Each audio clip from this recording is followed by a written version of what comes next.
매일의 하나님 말씀. 인류에게 사회과학이 생긴 이래 과학과 지식은 인류의 마음을 차지했으며 나아가 인류를 지배하는 도구가 되었다.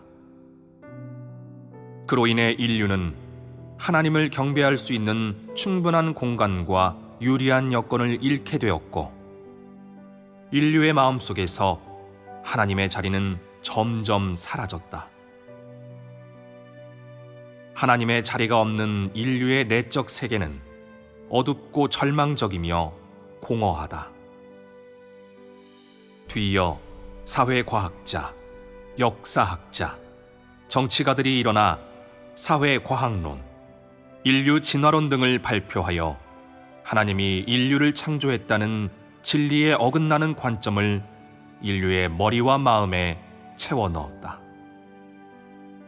그리하여 하나님의 만유 창조를 믿는 사람은 점점 줄어들었고, 반대로 진화론을 믿는 사람은 점점 늘어났다.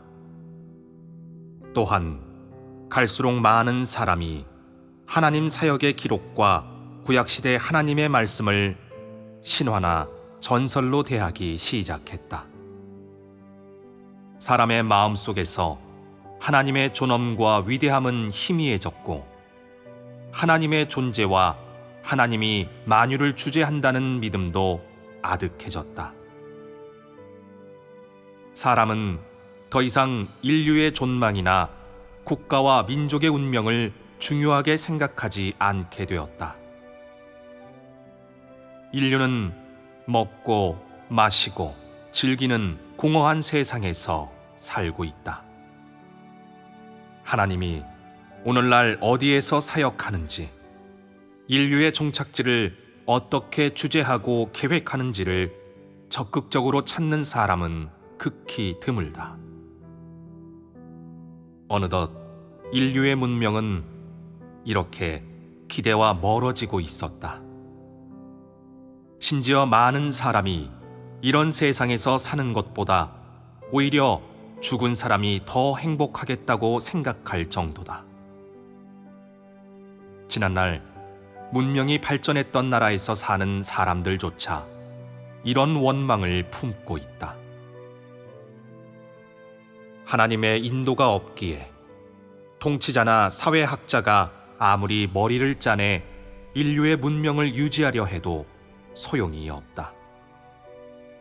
그 누구도 사람의 생명이 될 수 없으므로 인류 마음속의 공허함을 메우지 못하고, 어떤 사회적 담론도 공허의 질곡에서 사람을 구하지 못한다.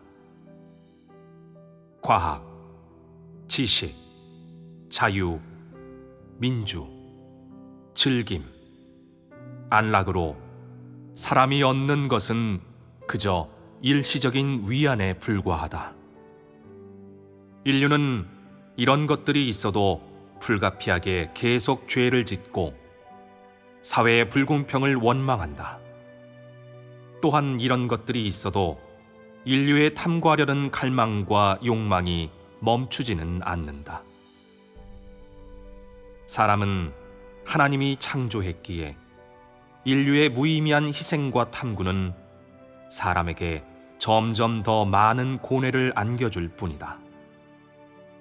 그리하여 사람은 불안에 떨며 인류의 미래와 앞길을 어떻게 직면해야 할지 모르게 되었으며, 심지어는 과학과 지식을 두려워하고 공허함을 더욱 두려워하기에 이르렀다.